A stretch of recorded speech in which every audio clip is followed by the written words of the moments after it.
Hello everyone, आप सभी का बहुत बहुत स्वागत है। तो आज की इस वीडियो में हम सीडीपी के कुछ मोस्ट इंपॉर्टेंट क्वेश्चन करेंगे जो कि आपके आने वाले टेट के एग्ज़ाम के लिए काफ़ी महत्वपूर्ण रहेंगे। यदि आप हमारे चैनल पर नए हैं तो चैनल को सब्सक्राइब कर लीजिए, वीडियो को लाइक और शेयर कर दीजिएगा।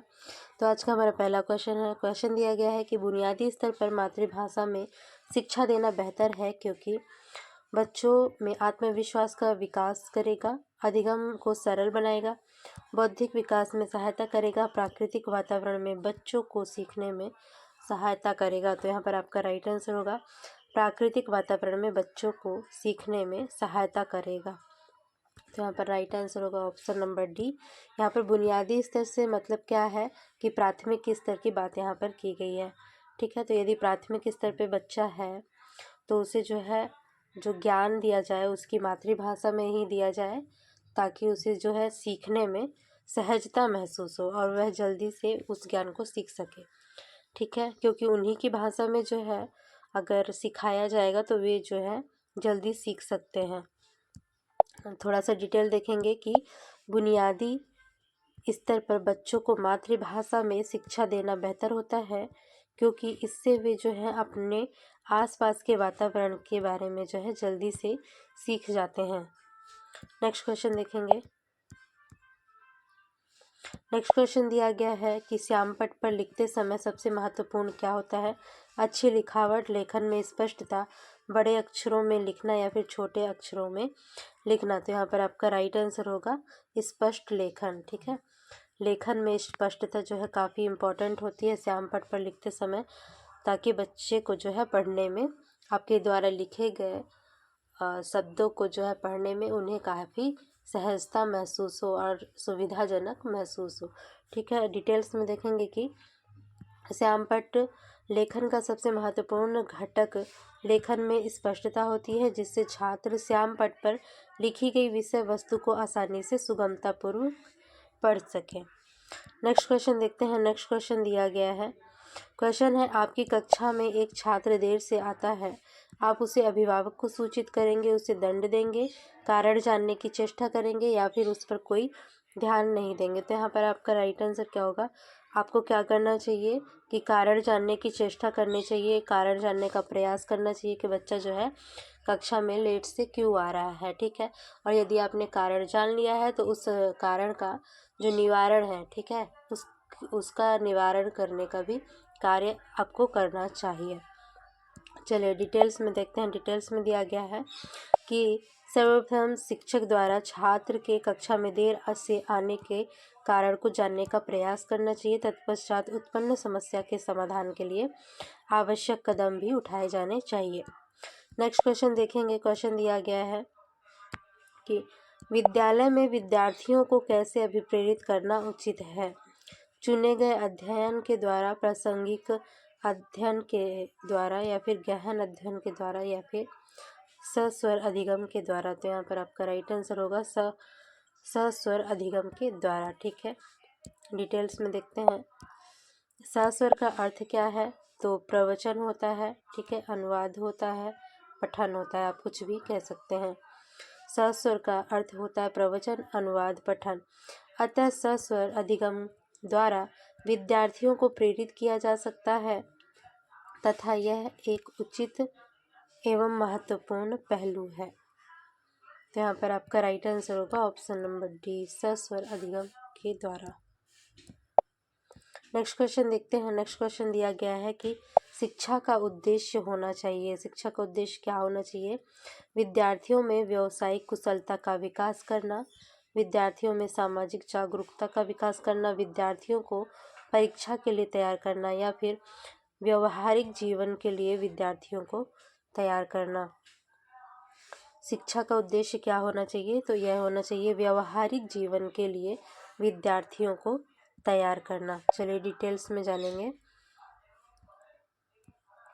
शिक्षा का मूल उद्देश्य जीवन जीने की कला सीखना है जिसमें विद्यार्थी व्यवहारिक जीवन के लिए तैयार किया जाता है। नेक्स्ट क्वेश्चन देखेंगे।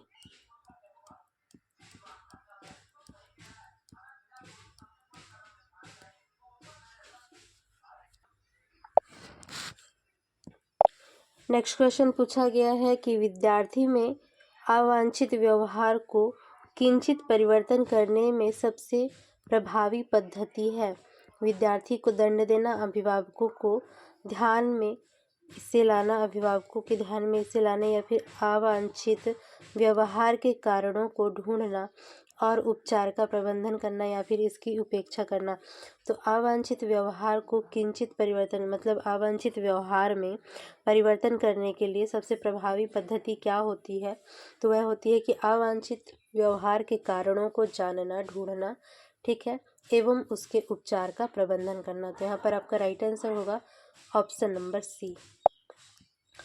डिटेल्स में देखते हैं। यहाँ पर बताया गया कि सर्वप्रथम बालकों को अवांछित व्यवहार के कारणों को जानना आवश्यक होता है। तत्पश्चात उन कारणों की समस्याओं के उपचार के लिए प्रबंध करके ही बालक के व्यवहार में जो है परिवर्तन लाने का सबसे उचित एवं प्रचलित विधि है। ठीक है, प्रयास किया जा सकता है इसके माध्यम से कि पहले कारण को जाने और इसके बाद फिर उसके उपचार का प्रबंधन करें। तो यहाँ पर राइट आंसर होगा option number C. Next question देखते हैं। नेक्स्ट क्वेश्चन दिया गया है, आपको शिक्षक दिवस पर कुछ विद्यार्थियों ने एक बधाई पत्र भेजा, आप क्या करेंगे?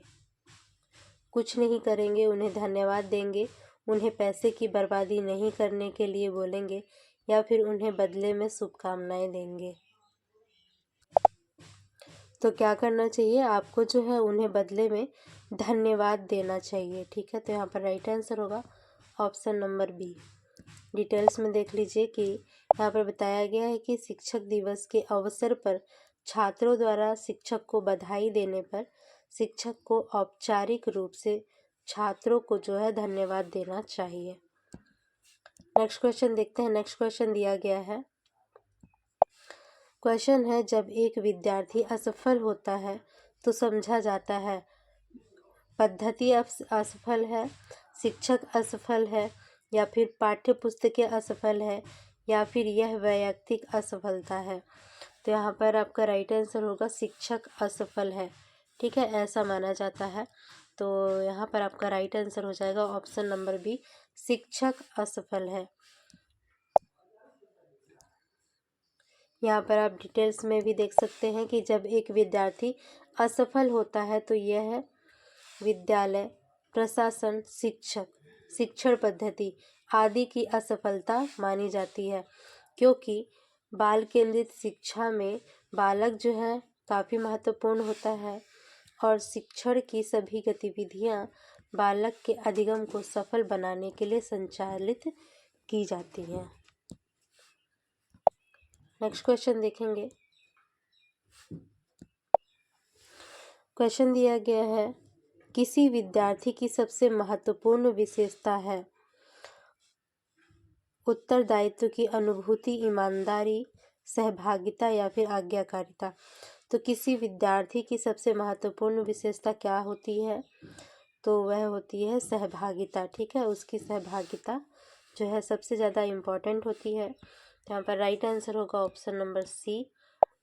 यहाँ पर आप देख सकते हैं कि किसी विद्यार्थी की सबसे महत्वपूर्ण विशेषता उसकी सहभागी होना है।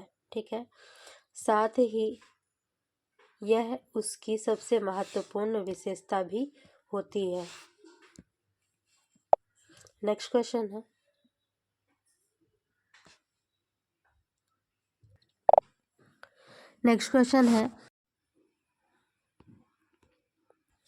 नेक्स्ट क्वेश्चन दिया गया है, आप किसी कक्षा में पाठ पढ़ाते हैं और एक विद्यार्थी जो है विषय से असंबद्ध एक प्रश्न पूछता है, आप क्या करेंगे? उसे असंबद्ध प्रश्न पूछने की अनुमति देंगे, या फिर उसे असंबद्ध प्रश्न पूछने की अनुमति नहीं देंगे, या फिर उसे गैर अनुशासित समझकर दंड देंगे, या फिर कक्षा के बाद प्रश्न का उत्तर देंगे? तो आपको क्या करना है ऐसी स्थिति में? कक्षा के बाद जो है उसके प्रश्न का उत्तर देंगे। तो यहाँ पर आपका राइट आंसर होगा ऑप्शन नंबर डी। यहाँ पर आप देख सकते हैं कि कक्ष में शिक्षण प्रक्रिया के दौरान विषय वस्तु से असंबंधित प्रश्न पूछने पर अध्यापक द्वारा कक्षा के बाद प्रश्न का उत्तर देना सर्वाधिक उचित है। ताकि कक्षा कक्ष में शिक्षण प्रक्रिया में किसी प्रकार का अवरोध न आए तथा अनुशासित रूप से शिक्षण कार्य चलता रहे।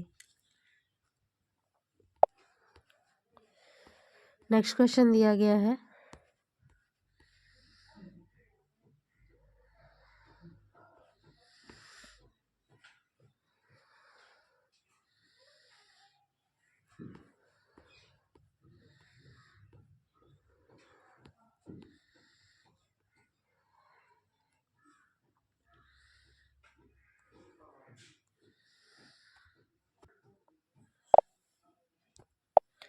क्वेश्चन है बालिका शिक्षा को महत्ता देना उचित है क्योंकि बालिकाएं बालकों से अधिक बुद्धिमती होती हैं, बालिकाएं बालकों से अल्पसंख्यक होती हैं, या फिर अतीत में बालिकाओं को बुरी तरह से विभेदित किया जाता है, या फिर किसी सामाजिक परिवर्तन के नेतृत्व में केवल बालिकाएं ही समर्थ होती हैं।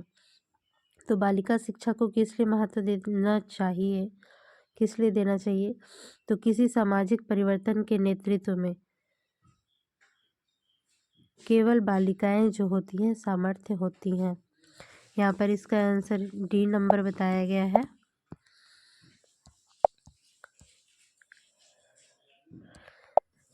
डिटेल्स में देखेंगे, किसी सामाजिक परिवर्तन के नेतृत्व में बालिकाओं की बहुत ही महत्वपूर्ण भूमिका होती है।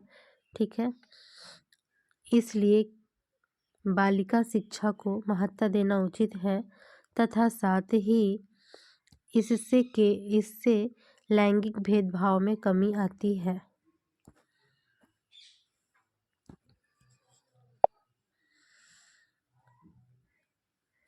तो आज की वीडियो में सिर्फ इतना ही। मिलते हैं नेक्स्ट वीडियो में। आगे के क्वेश्चन हम इसके नेक्स्ट पार्ट में करेंगे। वीडियो अच्छी लगी हो तो वीडियो को लाइक कीजिए, शेयर कीजिए, चैनल को सब्सक्राइब कीजिए।